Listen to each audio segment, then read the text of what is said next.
You know, someone very profoundly once said many years ago that if fascism ever comes to America, it'll come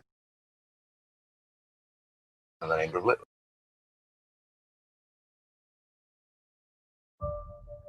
You know, someone very profoundly once said many years ago that if fascism ever comes to America, it'll come in the name of liberalism. And what is fascism? Fascism is private ownership, private enterprise, but total government control and regulation. Well, isn't this the liberal philosophy? The conservative, so-called, is the one that says less government, get off my back, get out of my pocket, and let me have more control of my own destiny. Their 2020 platform sounds identical to policies already tried and now failing in the collapsed socialist state of Venezuela. You know, it's funny, sometimes American journalists talk about how bad a country is because people are lining up for food. That's a good thing. I believe it will totally eliminate private insurance. So for people out there who like their insurance, well, they don't get to keep it. Let's eliminate all of that. Let's move on. Abolish ICE. It's a growing call from Democrats to get rid of the agency that arrests and removes illegal immigrants in the U.S. I think we should get rid of ICE. We need to probably think about starting from scratch. Why is it good for us to pay for the health care bills of people who snuck in here against our law?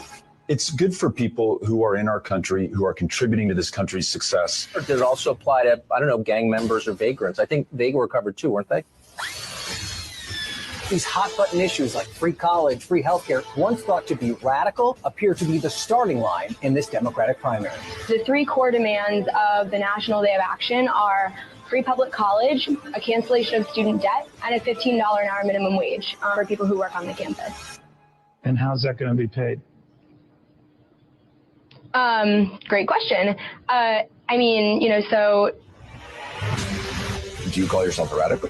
Yeah, you know, if that's what radical means, call me a radical. Nancy Pelosi, do you recognize her as the leader for the House Democrats? Of course. We, as you are aware, we are diligent.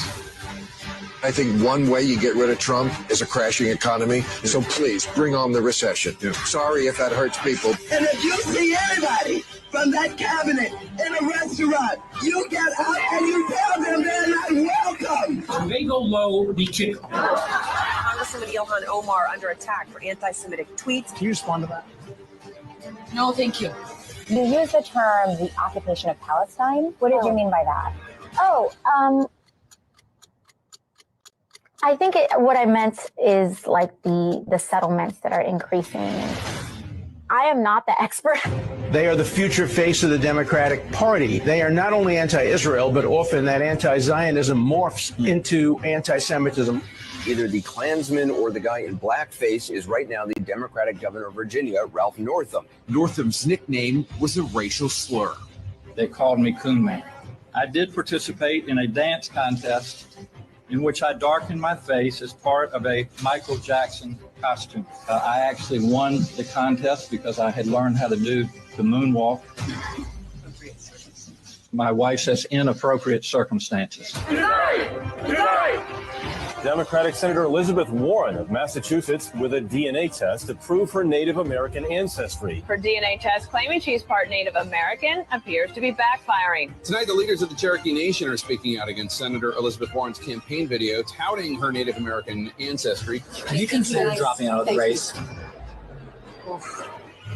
You're talking about zero carbon emissions, no use of fossil fuels within 12 years.